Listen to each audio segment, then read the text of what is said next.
Many students come to me and say that they don't remember a thing at the time of the exam. They say that they spend so many hours studying, but there is not much to show for it. They ask for help with concentration. They ask whether they can perhaps be prescribed a medicine that will help improve their memory. In fact, studying is an art and also partly a science. Just reading a book does not equal studying. Cognitive psychologists have spent a lot of time studying how to study and how to make it effective. So there are many approaches to it. The first approach is called mnemonics. Mnemonics is an old tradition, also called the art of memory. Imagine a world where paper is not easily available. At least it is not manufactured on a very large scale, such as ancient Greece. And imagine that people love theater as much as the Greeks did. How do people remember their lines? These plays are very long. The theater requires not only perfect delivery of the dialogue, it also requires remembering what emotions to display. It also requires remembering the body language. So how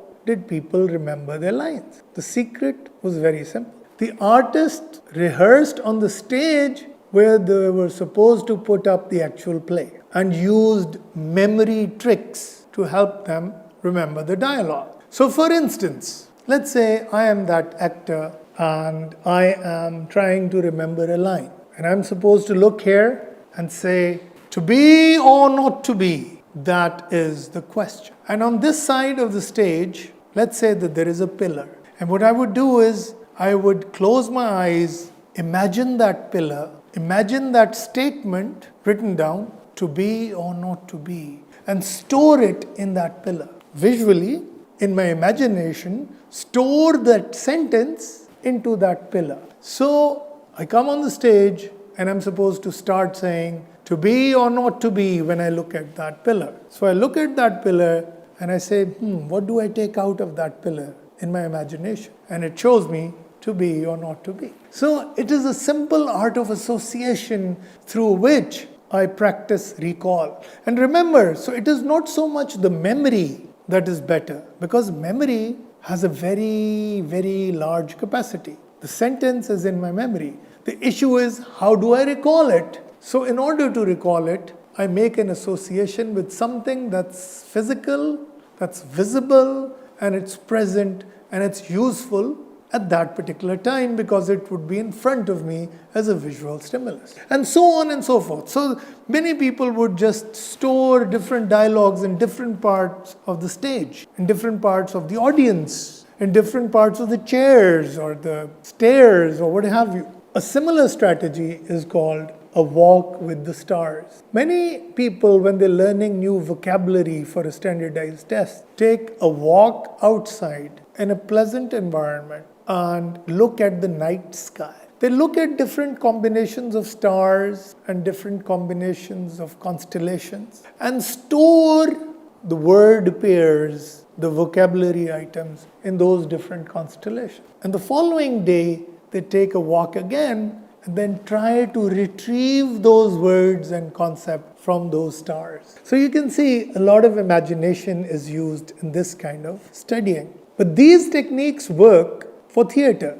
These techniques work very well for rote memorization. But what about studying where you not only understand the concept, but are also able to reproduce the concept in your own words? And cognitive psychologists, after studying for a long time, came up with a simple formula. And it's called PQ3R. Let's say you want to prepare a chapter for an exam. So the first thing to do is preview the chapter. I'll explain why. But the first step is to preview or skim the chapter. Look at the chapter heading. Look at the chapter objectives if they're there. Turn the pages quickly. Look at any diagrams that might be there. Look at any headings that might be there. Skim the chapter. Try to get a general idea of what that chapter contains. Second step, write down a set of questions. What does this chapter contain? having looked at the different headings, you might write down different questions about those headings and what they mean. You might see some pictures during skimming the chapter. Well, your questions can ask, what do these pictures tell me? What are the lessons that I can draw from it? And so, first step is preview. The second step is question. Notice you haven't really read the chapter as yet. You might say, oh, it's a waste of my time. First I preview it, then I write questions. Well, you must realize you're the one who coming to me saying, I don't remember anything. So you've been reading the chapter and then rereading the chapter and not remembering a word. So in any case, this is a much more efficient and much more time-saving strategy. So you start by skimming or previewing. The second bit is questioning. So you write a question for almost every para if you have, or question for every heading, or maybe 2 questions for every heading. It depends on the chapter, it depends on you, and it depends on the nature of the exam. But P and Q, preview and question. The third thing you do is read the chapter. But now, when you're reading the chapter, you're trying to answer the questions that you have asked. So, for instance, you're reading a chapter on psychological assessment. And one of the topics is called validity. So your question would be, what is meant by validity? How many different kinds of validity are there? So now when you start to read that chapter, you're answering your question, which you have written down. Validity means, does the test measure what it is supposed to measure, right? So now this definition is not just being read by you. It is read as an answer to a question that you've asked. So that is the first R. I told you it is PQ3R. So the first R is read. So you preview, you ask questions, and then you read in order to answer those questions. And then at a later date or time, you revise. A lot of people, when they have written down their questions and when they have read the lessons, they read them very actively with a pencil and a paper and make notes, which is great. As long as you are following this sequence of preview, write down your questions, and then if you're taking notes, it's a good idea to take notes as answer to those questions. And now, so having done the preview, having done the questions, having done the reading, now you revise. So not only should you look at your notes, you should also revisit the chapter from where you got the original information. And the third R is review. Having revised it, it's a good idea to review your notes and the chapter periodically. But if you have very little time left before the exam, the idea is to review immediately before the exam. And that would activate your memory, activate the set of neurons involved in that memory, and almost all of your learning will be triggered and prepare you for the exam. Now, what is the reason behind it? Cognitive psychology has studied memory in detail. And one of the ways that our memory is organized is hierarchically. Our memory is organized hierarchically, which means that the overall structure is first, and within that overall structure,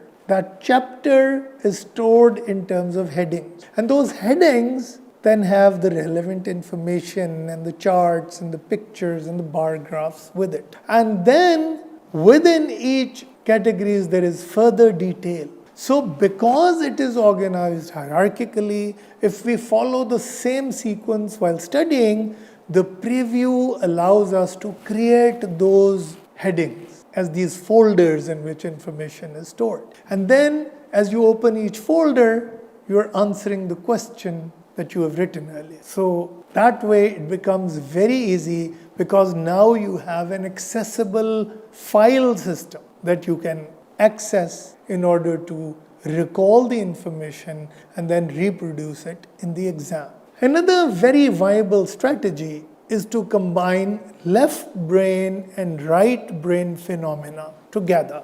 When we read something, that is usually done, or most of it is usually done by our left brain. And the right brain during that time may be involved in daydreaming, or getting bored and getting tired and is pulling us back from this nonsensical exercise that we're doing. So one of the things that I routinely do when I want to understand something, when I want to make it a part of my knowledge base, I use my right brain at the same time. So for instance, when learning about the 6 virtues, something that I've discussed elsewhere in my lectures, what did I do? I made a circle and I divided it into 6 parts. And in each part, I wrote down one of the 6 virtues. Then I looked at the picture. What am I doing?